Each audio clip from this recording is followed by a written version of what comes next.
Office procedures. This aspect is basically on procedures for making payment. When there is a transaction, which is buying or rendering of services, payment must be made. There are several methods available for making payments. We are beginning with cash payment. Cash payment has to do with paying the acceptable currency in that particular country when goods are bought or services rendered. For example, in Nigeria, the currency acceptable is known as Naira. All right?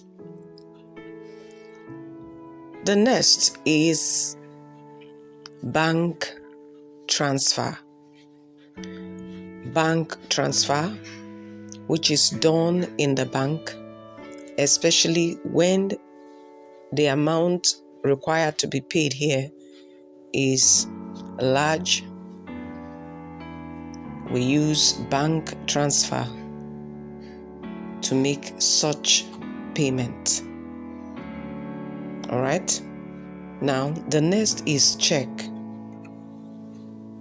Check can be used to make payment, and people that normally use this are those that have current account or special savings accounts, can use their check booklet to instruct the bank to make payment to whoever they bought the goods from.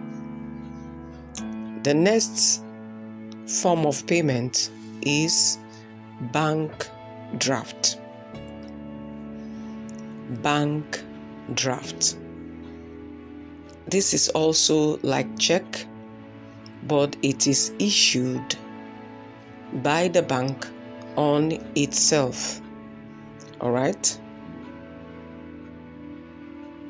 Now, this type of payment is done by the bank on itself on behalf of its customer. All right. The next is e-payment. The E here refers to electronic payment. This is the type of payment that does not involve physical cash, but there is a payment done after goods are bought or services rendered. You do this kind of payment through the internet or other electronic means. For example, we have e-payments commonly used in Nigeria. We have so many of them, but in this lesson, I'm going to mention few. The first here, we are discussing card. We can use card for payment. How do you do this kind of payment? You use the card, insert it in the automated teller machine known as ATM. Use it to transfer money to whoever you desire to transfer the amount of money. All right, the card is used on ATM. All right. The next is your mobile phone, which is the in thing for now. For example, when you make your purchase online, you also use your phone to pay. If you have done any transaction with Jumia, you need to make payment online. All right, and this is mobile payment using your mobile phone to pay for goods bought or services rendered.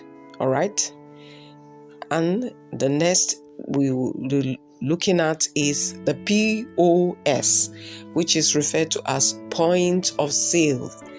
This is also used for payment of goods and services. in some organizations. Now, I want to introduce brain friends for more on this topic. Listen. Payments can be made in 5 ways. By cash, this is preferred when it involves small amounts of money. By bank or wire transfer, that is sending money by electronic means to any part of the world. By check, which is a signed document asking the bank to pay someone a specified amount of money. By bank draft, which works like a check but offers more guarantees, so this method is preferred for much larger amounts of money. Or by P.O.S. machines or point of sale machines, which use your credit or debit card to make electronic transactions between the seller and the buyer. The organization's money is usually stored in a bank, but a small amount is kept in the office so that some important needs can be met immediately. This small amount is called petty cash. This petty cash is always a fixed amount, which means when a part of it is used, it has to be replenished from the organization's bank account. Every amount taken out from petty cash must have a receipt, so that withdrawals from the bank accounts can be made appropriately. Workers in any organization spend their time and energy working for money in the form of wages and salaries. These wages are calculated according to the time they spend, that is time rate, or the amount of work done, that is piece rate. Wages based on piece rates are measured by the number or quantity of output that is produced.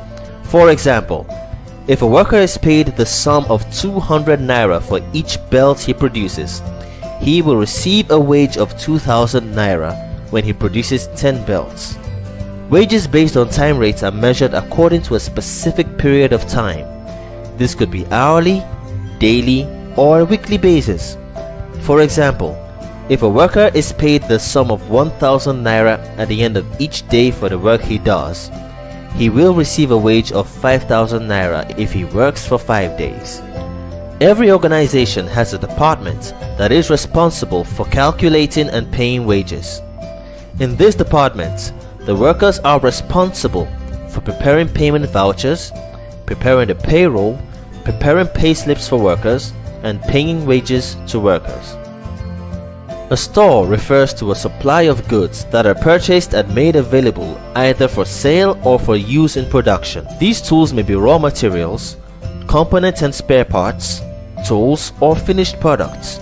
The store is expected to be well stocked at all times, and the various departments must follow a set procedure to make sure their store items are replaced when they have been sold or utilized.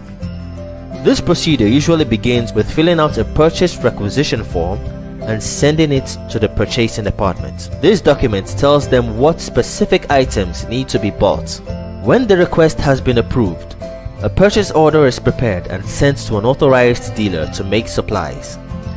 When the items are delivered, the dealer would want the organization to fill and return a goods received note, a document that is used to confirm that the goods were delivered and accepted as appropriate before payment is made. Another important procedure is stock taking, which implies physically counting items in the store and recording their quantity and value for reference purposes. The storekeeper uses a bin card to record information about the stock. This information, gathered by regular stock taking, is very important because the organization can use it to determine the minimum and maximum quantities of each item that should be stored, the best time to place orders for new items, how fast stock items are used up, and the opening and closing stock at given periods. It also helps in calculating profits and checking incidents of theft and fraud. Storekeeper, please, I've been going through the inventory records and something seems to be wrong. Please, can you come to my office now? Thank you. Regular stock taking and analysis of the information gathered is referred to as stock control. So, in summary, office procedures are well-stated guidelines that direct the activities of an office. They provide a uniform way of carrying out activities that create competence, consistency, and professionalism in the office.